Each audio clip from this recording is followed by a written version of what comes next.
Hi everyone, Stepan here. I'll play another training game. Yesterday's game was in the Alekhine defense, and I slightly weakened my position at one point and could have lost, but managed to play tricky moves, got my opponent into time trouble, and then won on time in a position where I had about a +2 advantage. I had some work done on the Alekhine since then, and yesterday afternoon was mostly spent preparing some lines in the knight e2 against the Alekhine, but I also had a look at knight f3 Alekhines and allowing that bishop g4 idea. So anyway, I did some work on that. Now I'm going to play another training game. I hope I get a high rated opponent again. Yesterday I was playing at 2100. But what I'm doing after each training game is trying to figure out where I went wrong.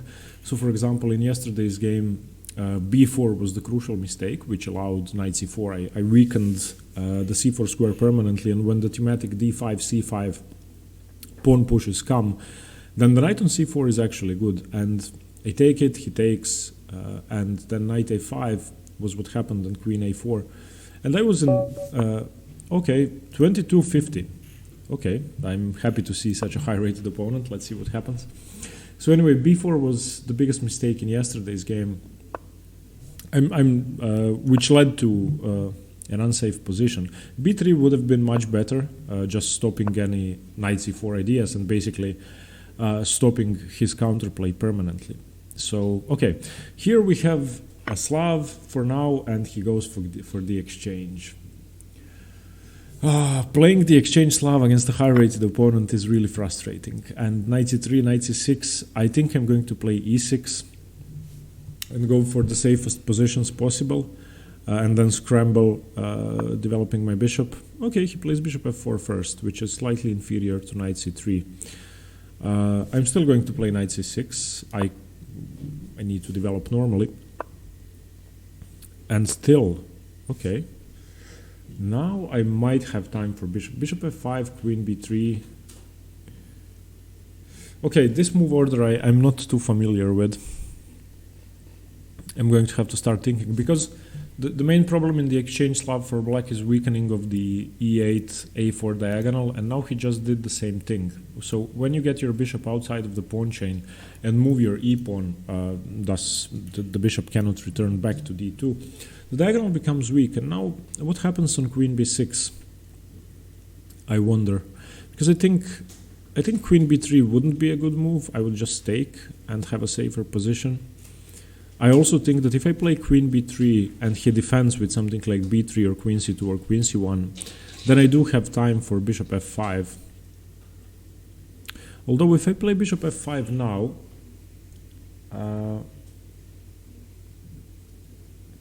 he could go queen b3. Okay, just turn off the notifications. So queen b6, I think queen c2 may be the best move, just stopping bishop f5. And then what do I do? Bishop g4. On bishop g4 he has knight e5.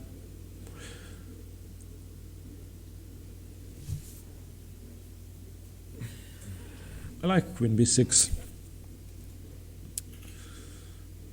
Okay, I'm going to play queen b6, just use the opportunity to poke at his weaknesses, which he created with bishop f4, e3. As I said, I'm not familiar with this move order in the exchange Slav, and there may be some tricks here, but in some positions where he plays knight c3 or something like that, I even have the move e5, attacking the bishop and threatening bishop b4, and then I even have... okay, so now if I take, he's going to play knight b5. That's similar to the London system, in which I played the early queen b6. The difference is that my pawn is still on c5. So queen b2, knight b5, threatening knight c7.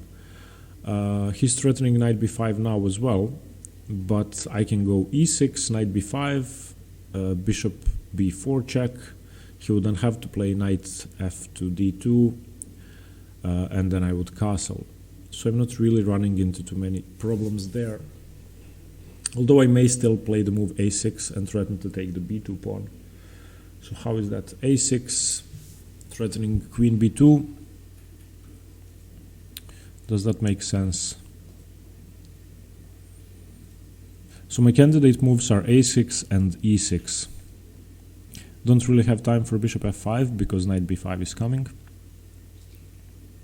And if I play a6, he can go knight a4, and then I can go queen a5 check or queen b4 check. Queen b4 check, knight c3, I take on b2. So I like a6. Any problems on the d5 pawn? I don't think so.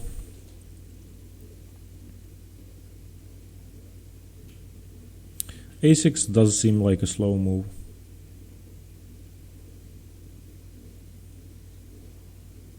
Maybe e6 is more sensible. Because after e6 I'm also threatening to take the b pawn. Okay, I'm going to play e6. I don't want to weaken my position with an unnecessary pawn move if I don't have to play it. Knight b5 is now met with bishop b4 check and castles, so he's not winning. He's not winning an exchange. I'm down on time. I spent a lot of time on this a6 e6 thing. Perhaps I shouldn't have, but I wanted to understand the position.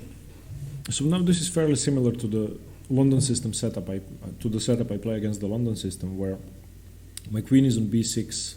I play e6 later on, and I allow him to take on c5. I threaten to take on b2, and the main move is knight c3, same as here. And then if queen b2, knight b5 is trouble for black, and black is lost.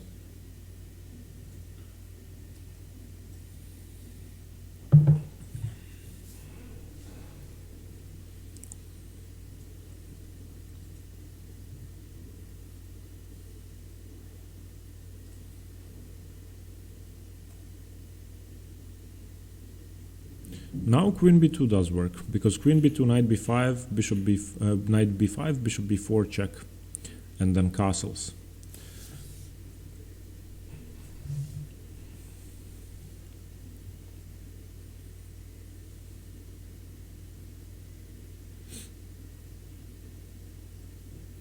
My light squared bishop is now a bad piece,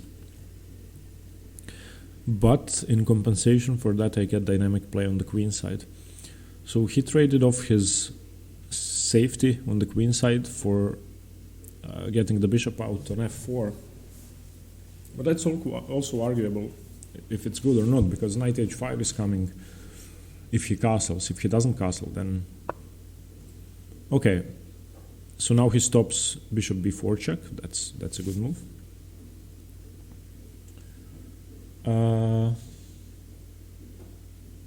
So is he now threatening knight b5 again? So should I now play a6? Because now if knight b5 I don't have a way to defend. So I can either play bishop e7 or a6. I like a6 because then again I'm going to be threatening...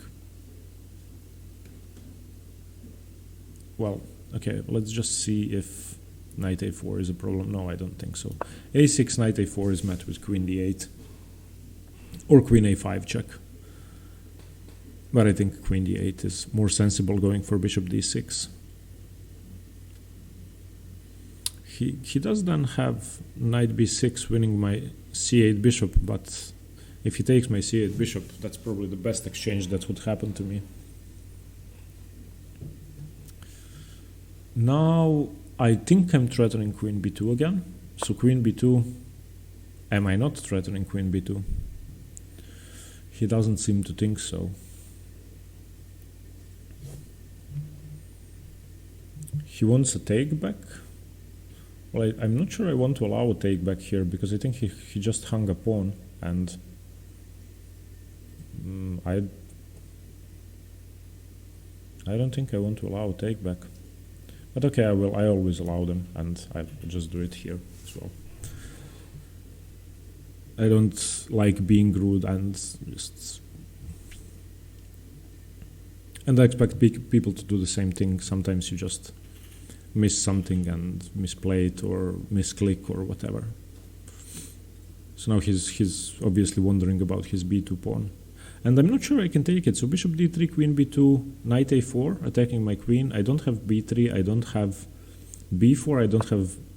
He plays the same thing now. He said joking, haha. I don't know. Probably wanted to provoke me to take on b2. So that's not nice, but what can you do? He says psychology. Okay. I'm not good at psychology. Okay, so queen b2. If he plays knight a4, I lose my queen, so that's not an option. Do I play knight h5 now? Or bishop e7, which is safer? I think just bishop e7 should be a good move. Developing before doing something else, I think makes sense. Castles, now I want to play knight h5, get the bishop pair. Knight h5, the bishop moves back. He doesn't have c7, doesn't have b8, doesn't have d6, doesn't have e5. Although knight h5, bishop e5, knight e5, d e5, I would have to play g6, knight g7. Does he have any knight discoveries? So knight h5, knight e5 would be met with knight f4, knight c6.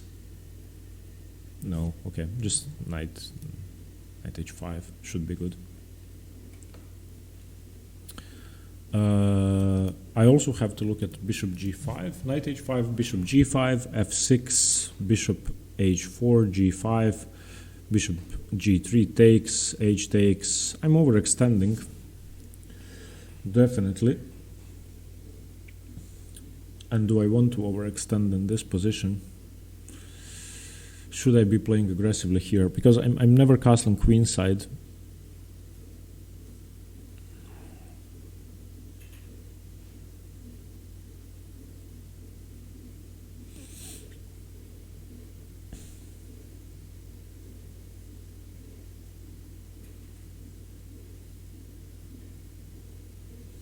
So knight h5, bishop g5, f6, bishop h4, g5, bishop g3 takes, h takes. My pawns are on f6, g5, e6, and I can then play h5. So I'm never going to castle, but that may actually be good.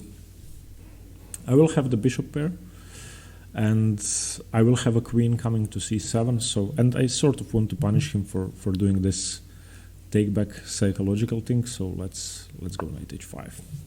Bishop g5 I think is the only good move, provoking me to overextend. If he doesn't do that, then it should be fine. And I've played this against the FIDE master in Krapina 2017. There was this exact same pattern where knight h5, bishop g5, f6, bishop h4, g5, bishop g3, knight takes, h takes was played.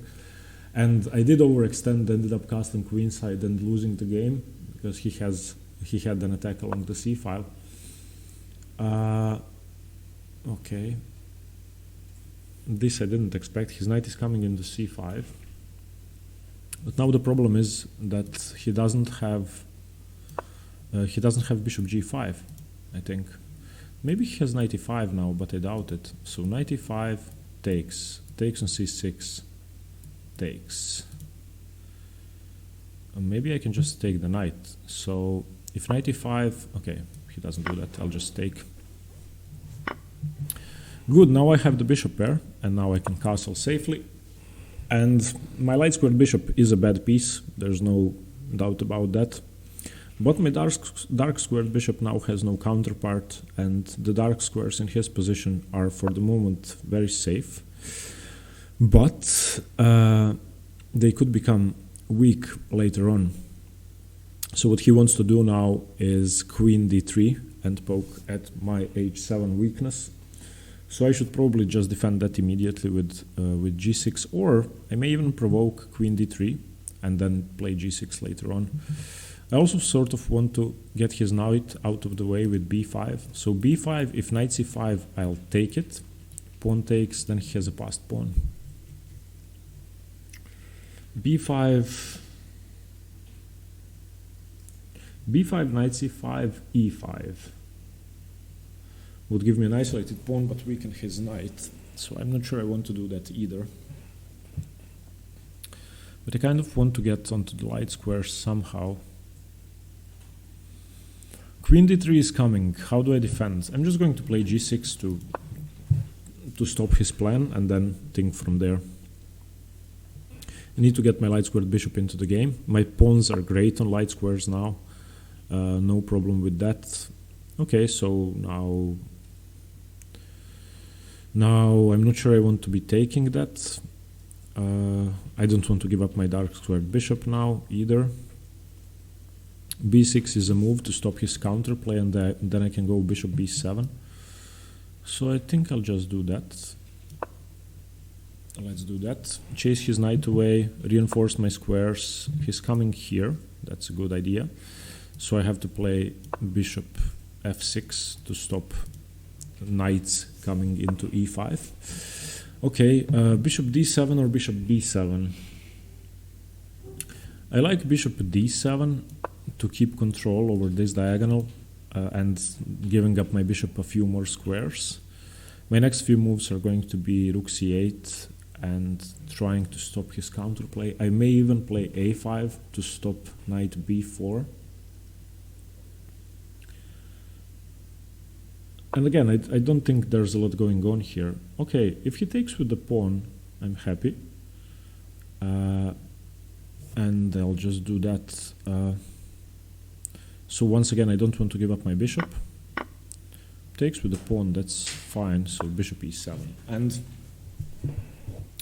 now I have the bishop pair and the structural advantage. His knight does have the d4 square. But is that so important now that my bishop is coming into the game? Now my bishop has the b5 square and it's becoming a very good piece. I doubt that I have any problems in this position. So his queen wants to come into g4, I assume.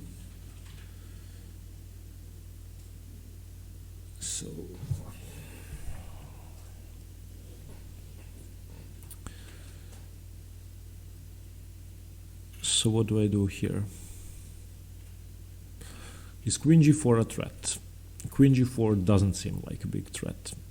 Queen g4, I should probably at some point go king g7 to give myself an option of rook h8.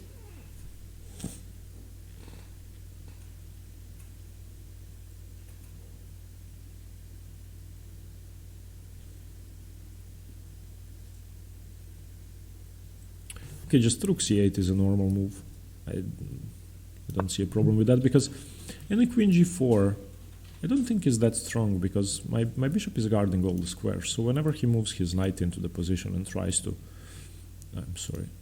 come in here, I don't think that's going to be as useful. Okay, so now he is attacking my pawns. He is also threatening to take on b6. So now this makes sense. Well, but with that move I'm making both bishops bad, or mine is worse probably. So bishop c5 now doesn't seem like a bad move.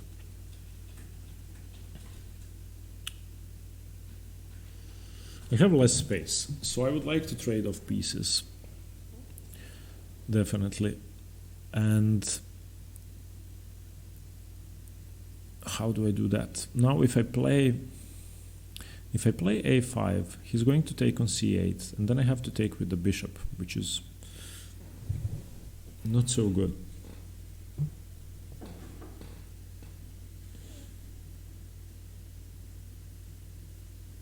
Maybe I want to trade off the light squared bishop and double my pawns, but then I lose b6.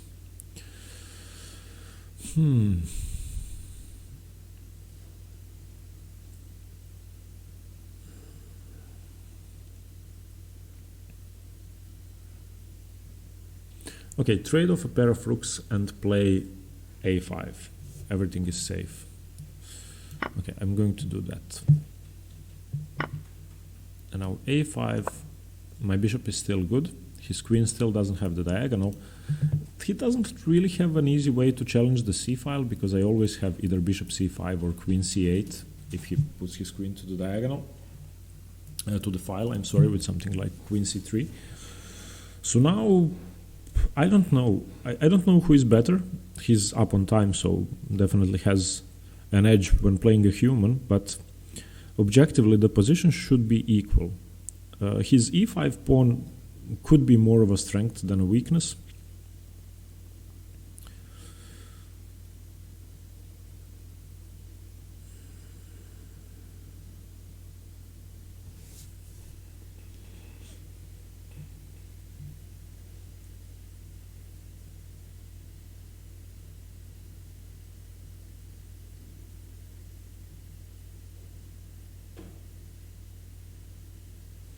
But then again, it's really hard for him to play something like f4, creating an attack, because bishop c5 would then, okay, that's exactly what I was thinking, that he should tread carefully with moves like this one, because now bishop c5 seems like a good move.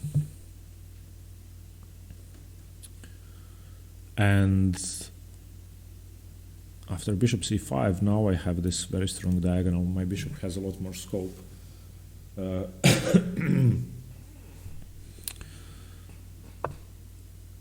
if that happens, he's now threatening to play b4, takes. So I may just play... okay. Let's start thinking. So now, ideally, I don't want to take on e4, because then his bishop gets a strong diagonal. This way his bishop is almost dead. He's threatening b4, so with b4, a4, a4, where does my bishop go? I don't want to play queen e7, reinforcing against b4, because then e takes d5 should be good for him. I want to get my bishop out of the way, or something like bishop c8, and then if bishop c8, b4, no, that seems too passive.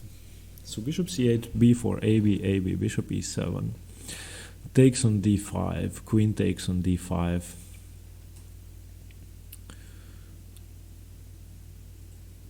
Bishop e7 is a bad move. Okay.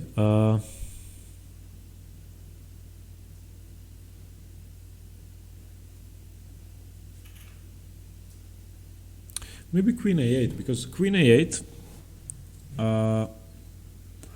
is a good move, threatening d takes e. If he takes on d5, I take with the queen. If he plays b4, I play d takes e.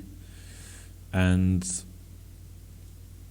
there shouldn't be too many problems, and then I can also play rook c8. So I'm going to play queen a8 to see what he does.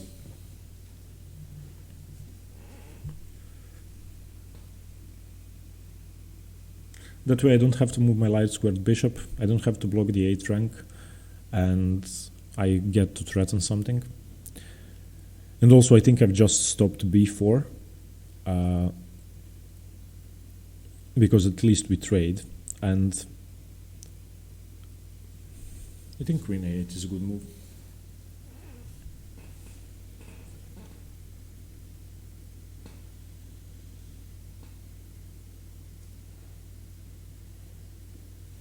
And if the position opens up, I'm guarding the light squares well, and I have the bishop pair, which if he plays b4 I'm not going to have anymore, but nevertheless I think that if the position opens up and he's left with his light squared bishop, and I may even, if I get to take on e4, I may even take the knight instead of the bishop, because all of my pawns are on light squares, and I think the knight is way more useful than the bishop.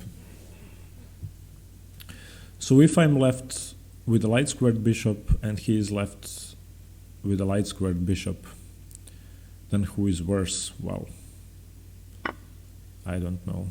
Okay, so he took, so I'm going to take. Now with b4, I'm going to play, no, I'm not going to play queen d4. What am I talking about?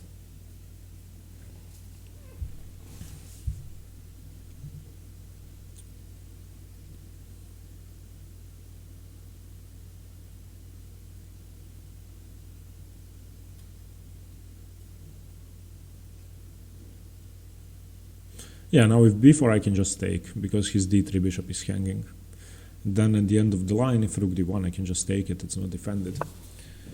So, okay, now a takes, bishop takes, queen d3. Or am I missing something?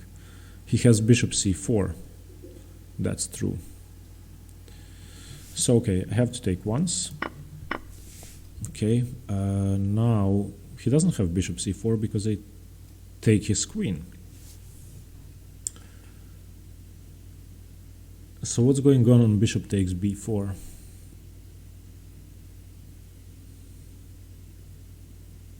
I think that should just be good. Bishop b4, queen d3, queen b6.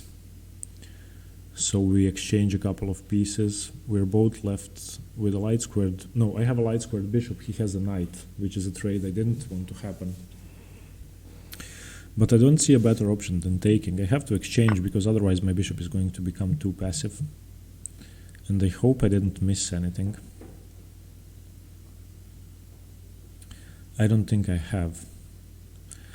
So queen b4, queen d3, queen b6.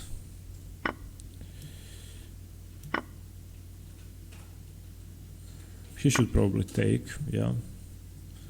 And now, what do I do now? Now my bishop is definitely worse than his knight. So I'm going to try to trade the queens off and sort of guard my bishop in a more direct way.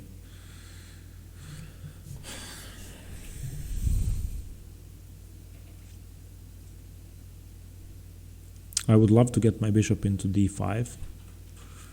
And that could be possible. Now I have problems in the dark squares, and if he gets his queen to g4 or g5 now, could be in trouble.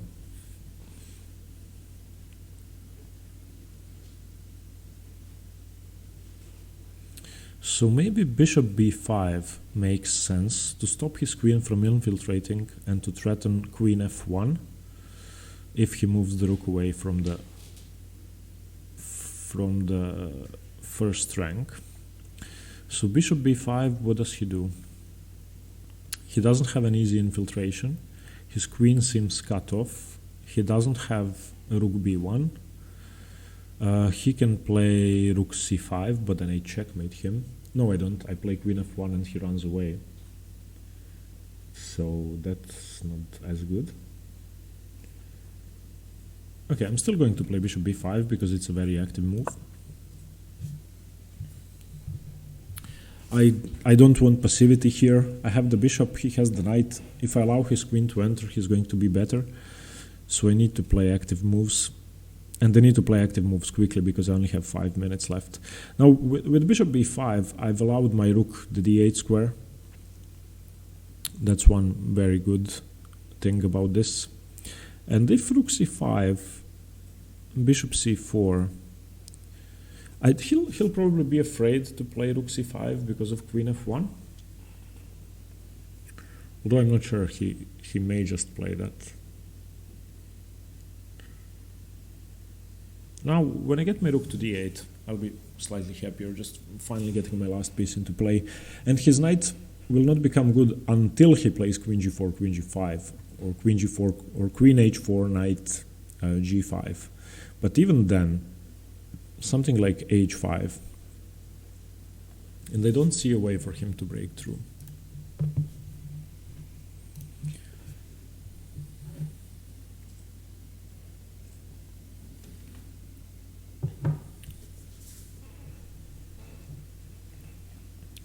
So bishop versus knight, he has doubled pawns on the g file.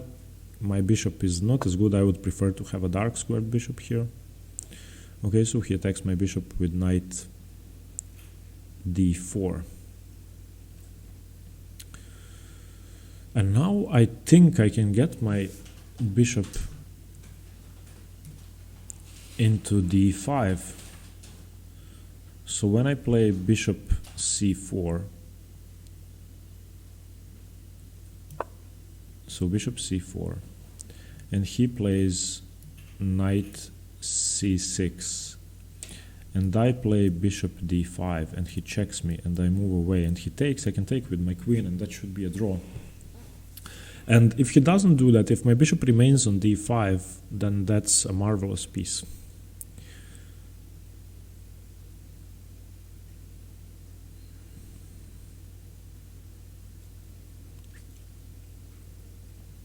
I just need to be careful about forks and stuff like that. Trading of the pieces, trading of the minor pieces would lead to a perfectly equal position, which I can draw with just leaving my rook on f8, because then his e5 pawn actually becomes a liability, sort of a weakness. If he ever defends it with f4, then the dark squares are weak.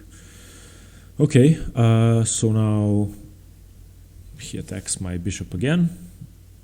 So bishop d5, which was my plan. And now I'm threatening stuff like queen here. Now my bishop is good. Now I would say my bishop is better than the knight. And it's not that easy to, okay, no, he didn't blunder. Crap. Okay, so he's going to play knight e7 check on queen e4. For the moment there, I thought he blundered a piece. So if my king is on g7, let's say, and I play queen e4, then he just loses the knight. But my king is on g8, which is unlucky. So now what he wants to do is threaten my bishop with knight e7 check, and then if he exchanges stuff off, he should be better. So king g7, knight e7, rook d8 makes sense, and if he takes, I take with the queen, we trade everything off. And if rook d8, queen c7, when the knight is on e7, I would have to move my bishop away, which I guess is not too bad. Or I may just take the knight now and pretend nothing happened. Yeah, I don't want to get into these complications. I'm just going to take and get rid of the knight, play rook d8, or not. Or maybe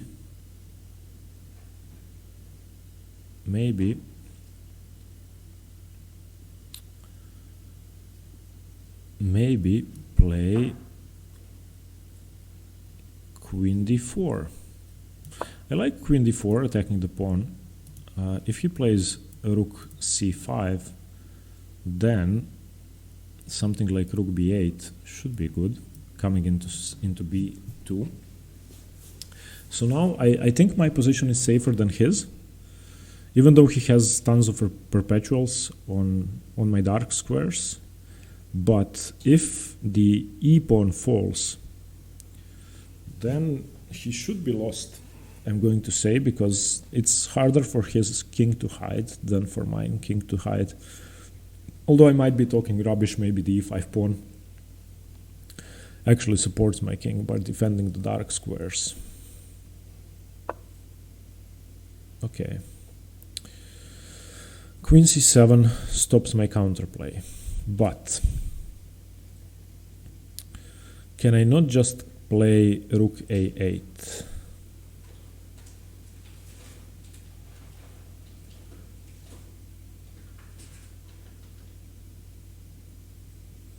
Rook a8, what does he do? He plays queen b7, I play rook a2, he plays a check, he has a perpetual if I move my rook away. So that's no good. Okay, so let's try rook d8, a normal move. I think rook a8 is more active but more risky, because whenever his queen gets here, it's at least a perpetual, and I may even get mated with rook c8. So for the moment I have to keep my rook locked in here. So now let's offer a trade. Let's just offer a trade and go for a draw. I don't see anything better for me. I don't think I can go for a win with these dark squares so weakened. And yeah, he's obviously not going to accept a draw. He has way more time and a slightly better position because of the e-pawn, but well, what can you do? So now let's threaten the d4 pawn again. If the pawn falls, then he has nothing and I can move my rook away. So attacks my rook, attacks my defends his pawn. So now what? If I play rook d5, I lose.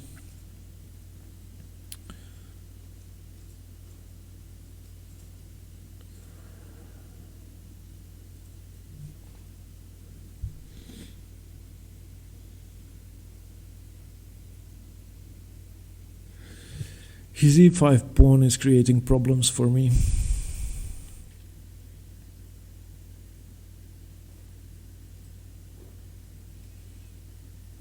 So h6, queen h6, queen e5. I like that a lot. So I may just play h6. On h6, if he plays queen f6, then at some point I have to play rook f8.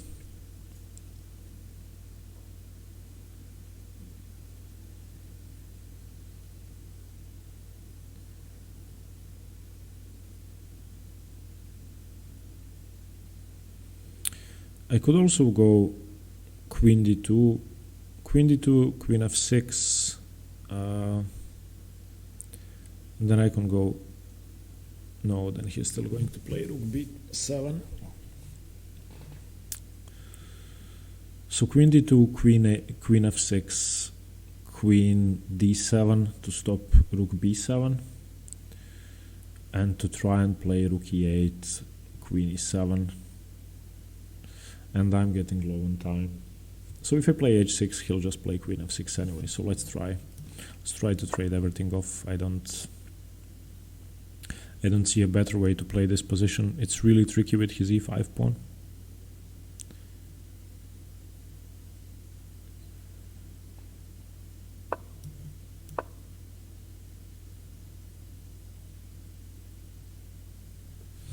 So now if rook b7 I can take, he takes my rook and it should be a draw. Now I get to play what I wanted to play. So rook e8 and queen e7. I need to get his queen out of my dark squares. If I don't, I'm just going to be worse and lose fairly quickly. And also my rook is a liability on d8.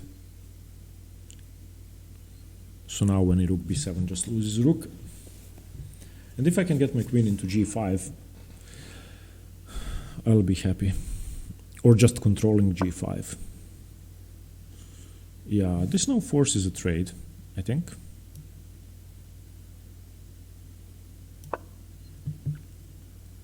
He now has to take and it's a draw.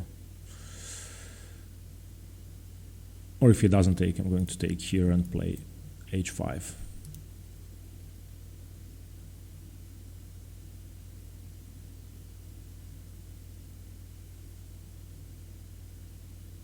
Or even h6, g5 and get my king in here. So now it should be a draw. Take h6, rook f8, g5 and a draw. Agreed.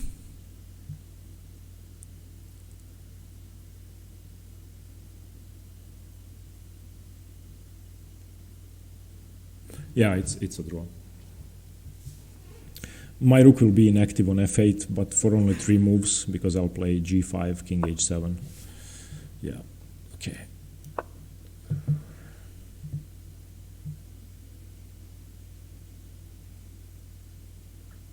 And even if I win this pawn, I don't think I can win.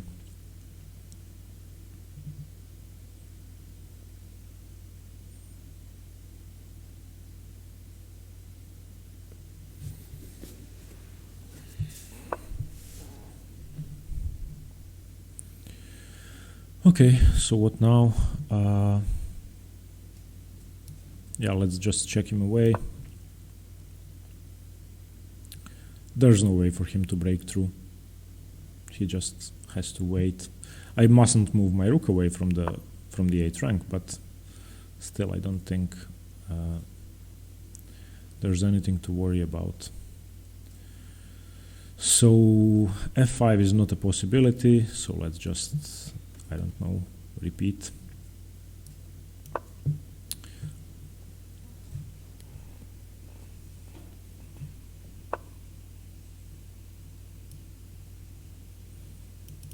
Okay, so he wants to play g4. G4 I'm not afraid of, because of g5 I'm going to play h5. If g4 f5, is that a problem?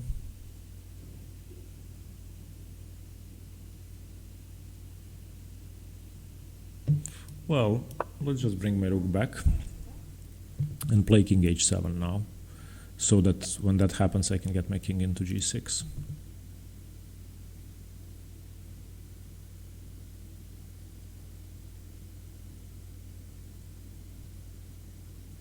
I mean, he has two sets of double pawns, and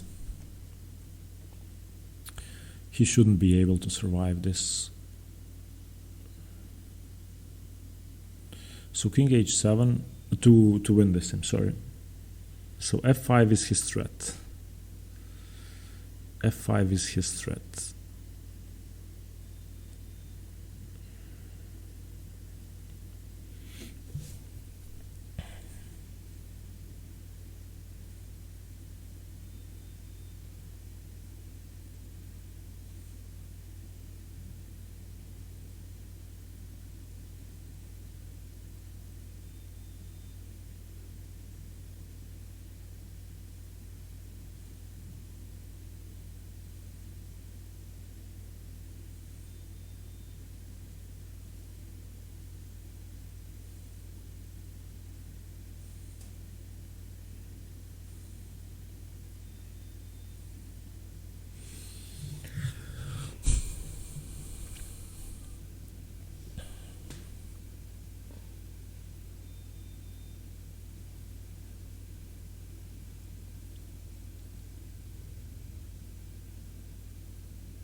Okay, I don't know what to do.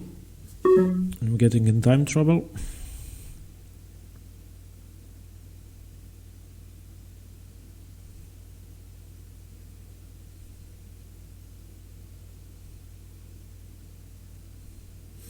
Okay, so my plan is rook c8, f5, takes, and then rook check, and then taking. Okay, or rook a8, doesn't matter. Okay, I'm going to do that. Because I'm not getting checkmated, I always have king here, and then when rook f8, should have enough time to defend, I'm not sure. But at least now I have a possibility to get my rook into action somehow.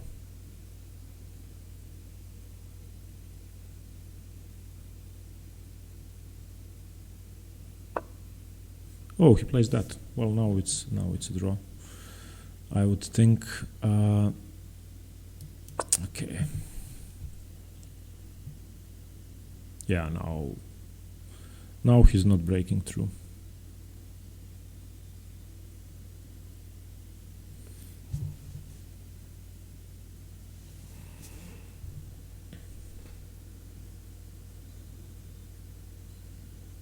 Because now, even if he does play g4 and I take, f5 just loses a pawn and my king is perfectly safe on g8. I don't have to move my rook away, I can just keep my rook on the last rank. And yeah, there's nothing going on here. I don't think he should play f5 and give up a pawn. I could, in that case, even just when I take with check, just check his king farther away, and it should be it. So yeah, this is a draw. I'm not going to be losing this one. He has no more pawn breaks. The only one sacrifices a pawn. So yeah, okay, just, I don't know, repeat.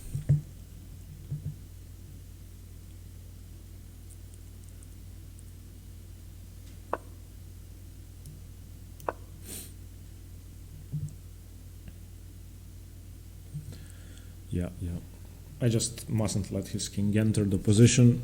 I'll keep my rook on the d file and just check him away. Now bring my rook back, and yeah, there's nothing he can do. He waits, I'm going to wait as well. If he tries to bring the rook around, just king g8. It's a draw. It's a draw, and he shouldn't really be pushing this. I don't know what that's about, so just rook g8. If he tries to trade off rooks, I'm not going to allow it, because his king is more active, so I'll just decline the trade.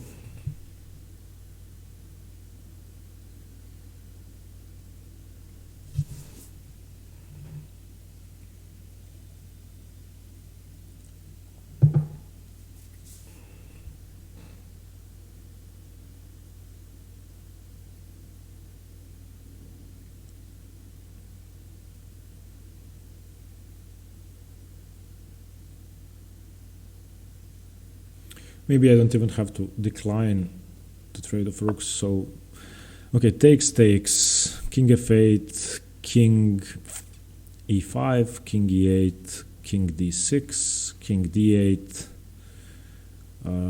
Yeah, it's a draw. I think it's a draw, but I'm still going to decline the rook trade because there's no need to risk a lost pawn ending.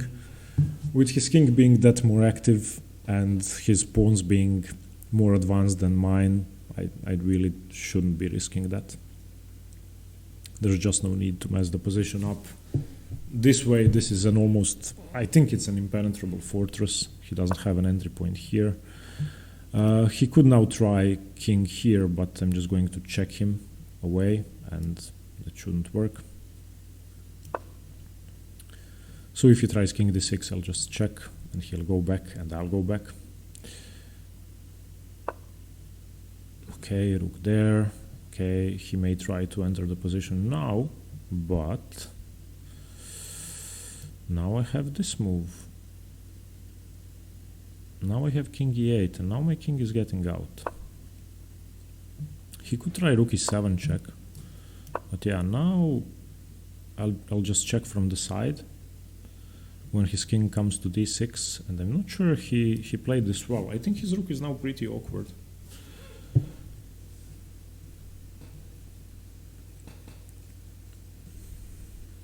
I don't have too much time to think, which is a shame, but I should be fine. So when I start checking from the side, he has to go back up, and then I bring my rook back. Otherwise he loses the f6 pawn.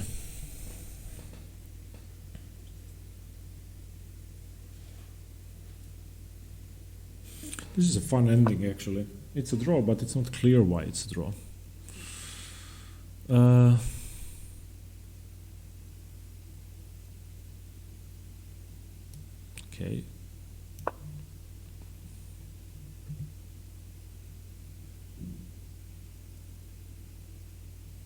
Now if he goes king here and check and king here, I am going to check, take the rook and then play king d7, and then I should be the one who's winning this position. So I don't think king d6, king c7 works. But let's test his theory.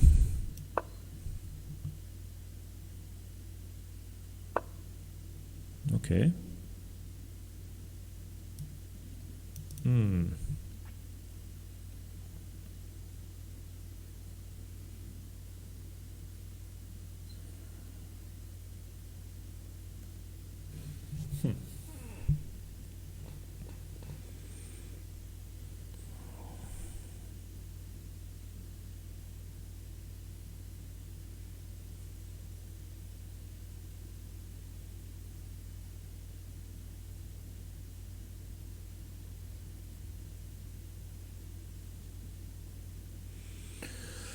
So I probably have to play rook c8 to make sure I don't allow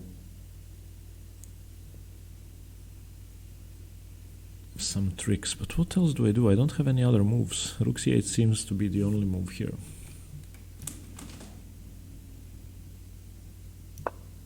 So I'll play it.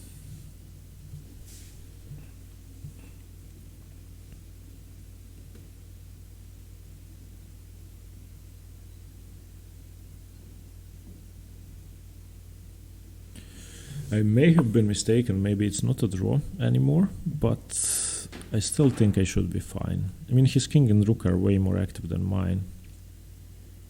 I don't want to take, that would be losing, so I'll go here. And then if he plays a king b7, I'll go rook d8. You just have to stop his king from infiltrating, and I have to stop an unfavorable rook trade.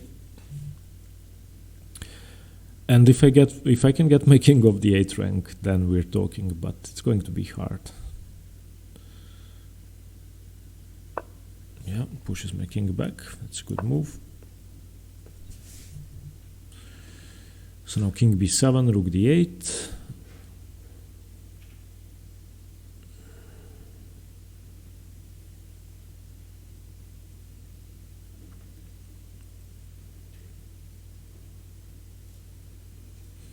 Have to keep my king on the last rank, otherwise I am going to lose. Okay, rook d8.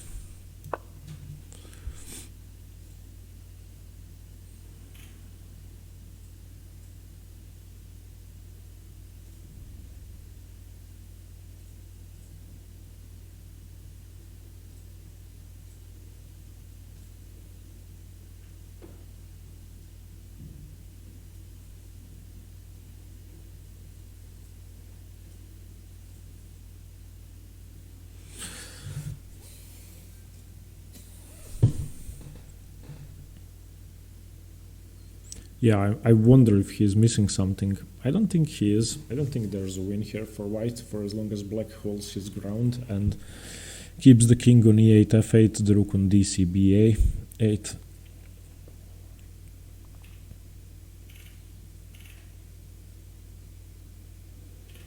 If I could get two moves in and like take on f4, then it's a different story. But for the moment, that's too weak.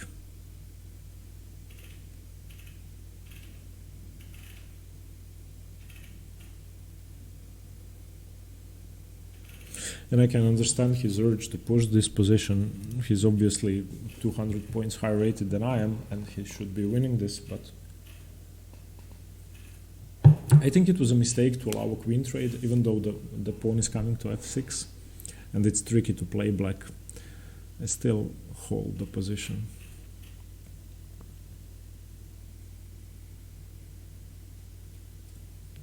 And how does he make some more progress? I don't know. He needs to figure out a way to trade rooks. So maybe something like rook c7, king e8, rook c8 is a viable option, but then I'm pretty sure I can hold. Although I'm not sure. Once again, I think rook c7, rook c8 is the only plan trying to trade off the rook, but then he has to figure out if the pawn ending is winning or not. I don't think it is. Because for as long as I can hold e8 and, okay, just rook a8. If he plays rook d7 now, I'm going to check.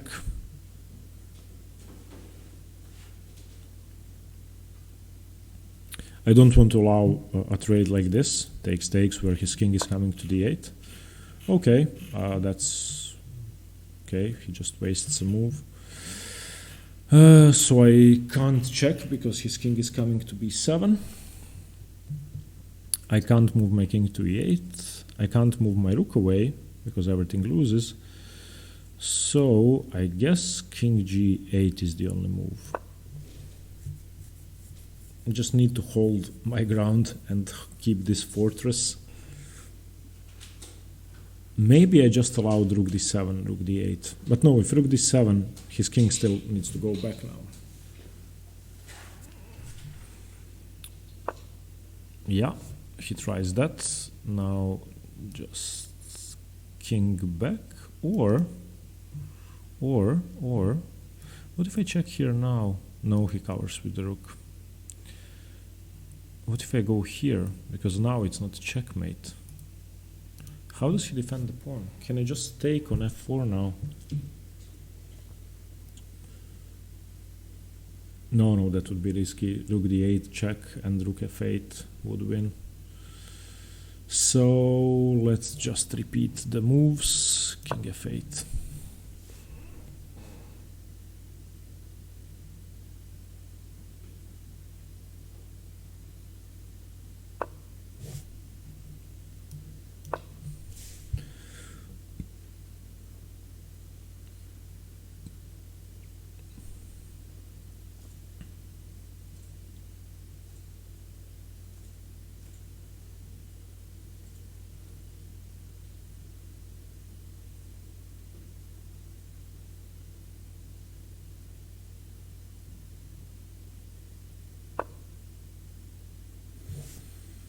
Okay. Oh, now he gets to trade. Shit.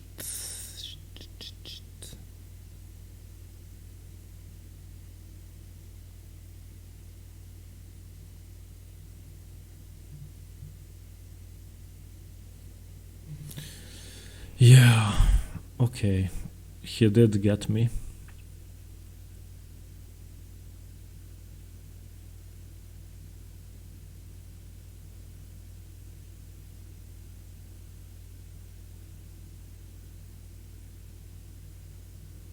Okay, what I want to do is not allow him to get his king to d8. So what I have to do is, when he takes on e8, I need to be able to be the one who okay, so he needs to take, I need to recapture. And then his king is on c8, my king is on e8, and then he plays king c7, and I have to play king f8, and I lose.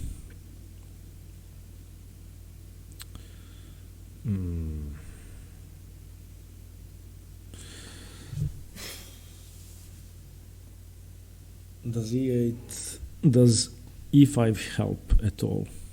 He said GG, which I agree with, that the game is lost, but I don't think it's polite to say that before your opponent resigns.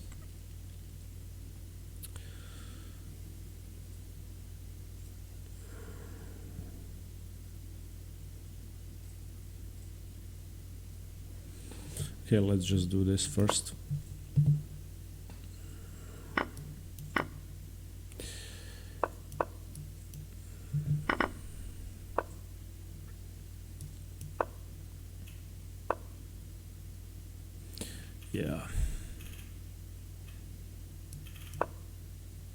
Yeah, I know.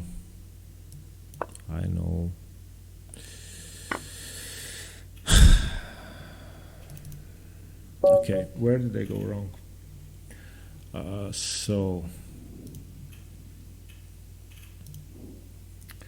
Okay, leave page.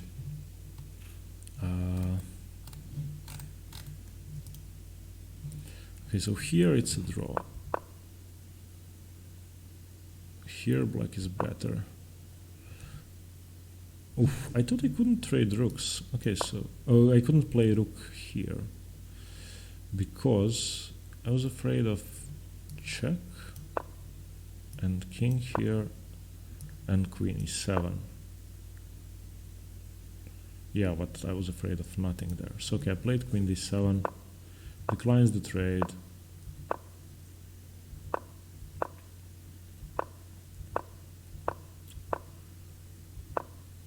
Equal. Yeah, it's a draw. Where did I mess up?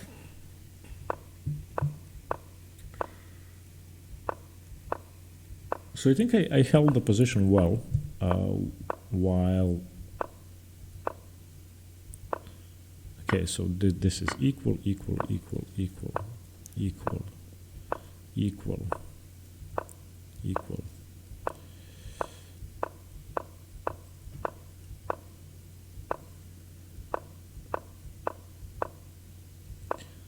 Okay, draw.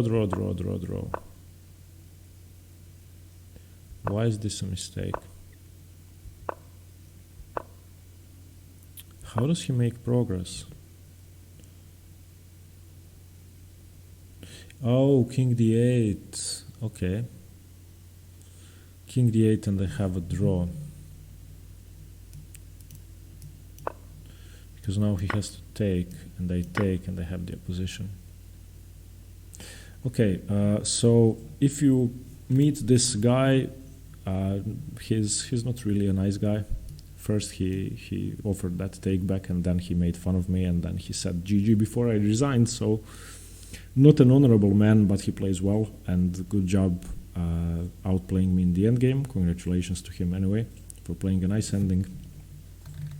But where was my final error? Okay, so king d8, rook a8 is still a draw. And now king f8, rook d8, this is all still a draw. Oh, king g8 is a mistake. Okay. So I need to get behind and check. King g8 is a blunder. Okay, so if I try to check from behind, what does he do?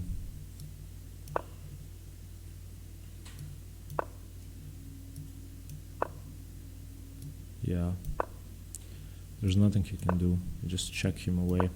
Okay, so yeah, I messed up with king g8, but it was a good game before that. Let's just look at the game from the start. I wonder about queen b6.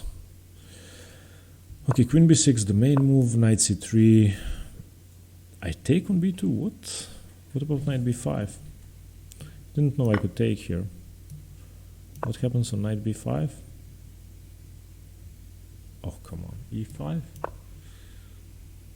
Knight c7?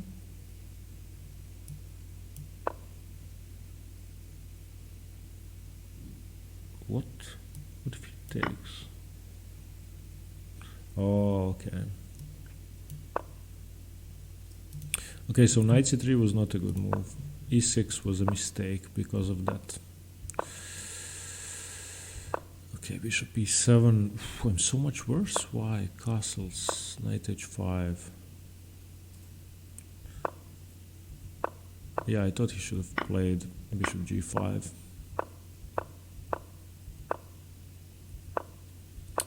And this was all equal.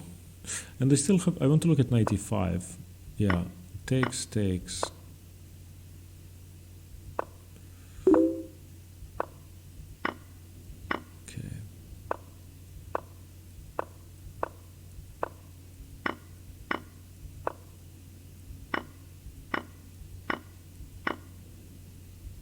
Yeah, it's just equal.